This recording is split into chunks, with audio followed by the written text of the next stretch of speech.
joining us is Nationals MP Michael McCormack. Michael, nice to see you. Thanks very much for joining us. Should there be more federal MPs in Parliament? We don't need more politicians, Danica. We need better politicians. And for Jerome Laxale to say that he's overworked, well, my electorate is 52,350 square kilometres larger than his. You know, he's got an electorate I could throw a handkerchief over. I mean, seriously, come on, Jerome. Think about it. Just think about it. I mean, if you went out to the Australian public and put that question to them, I'm sure you would get a big, fat, resounding no. We don't need more politicians. We just need our politicians to work smarter and better for the people they're supposed to represent. Absolutely. Well, speaking of politicians who need to do better, Lydia Thorp has threatened to burn down Parliament in order to get justice for Palestinians. I'm curious, Michael, should this become a police matter? Yes, the Australian Federal Police should be brought in. She should be not allowed anywhere near the Australian Parliament building. There are thousands of people who work in that building during sitting weeks and in non-sitting weeks, and they are now exposed to somebody who has threatened to burn that building down. It is a workplace. Fundamentally, it is a workplace. She has threatened to burn down that workplace with thousands of people in it. I mean, let's not pussyfoot around here. She has made some very dangerous comments, and these must be enacted upon by the AFP.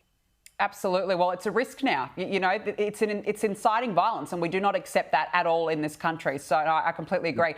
Now, look, the Trade Minister, Don Farrell, has refused to say whether he fears retaliation from China should Anthony Albanese sign a critical minerals deal with the US. Here he was on Sky this morning. Australia doesn't just want to have one customer for its critical minerals. We've seen in the past what happens when you put all of your eggs in the one basket. So, and this is not about upsetting China either. Michael, should Australia sign a critical minerals deal, and what should it look like? Well, we've got so many critical minerals. We've got chromium, cobalt, lithium, scandium, titanium, manganese. I mean, we've got so many critical minerals that are vital in mobile phone manufacturing, in producing submarines, for another example. And if we've got a customer in the United States who wants to sign a deal because they're having a spat with China, well, so be it. So be it.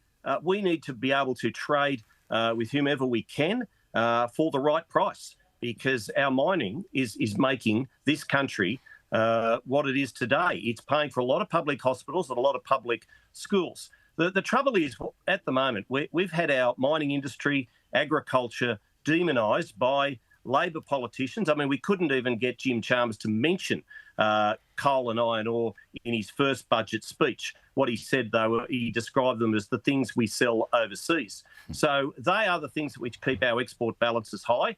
But what we are doing, we're cutting back on agriculture and mining, and we're importing trouble. That's what Australia is doing at the moment. We're importing trouble, and we're trying to then curtail those exports which have made this country what it is today. Sorry, Michael, when you say we're importing trouble, what do you mean?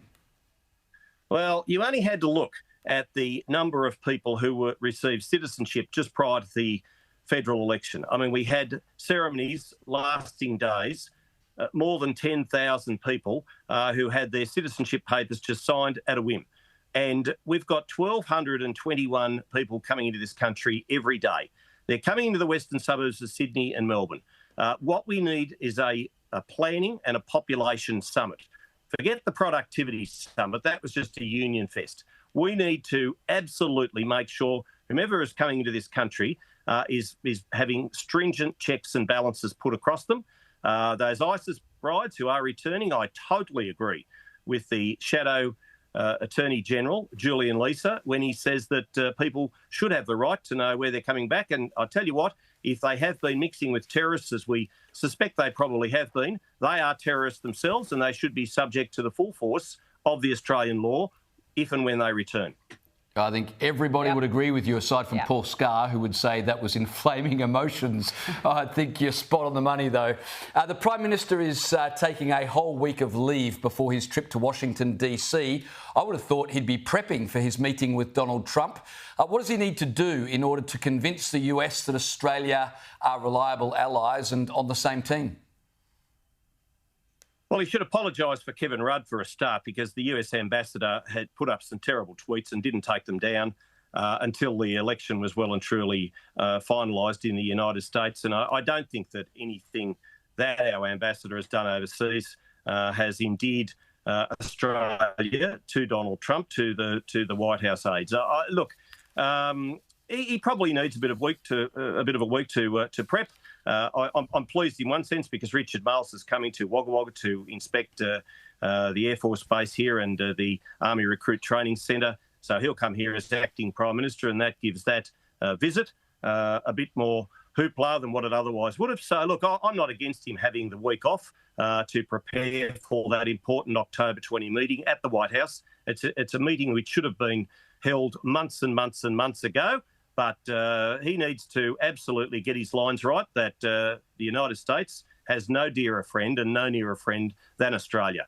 We are very much, and should be, in lockstep with America.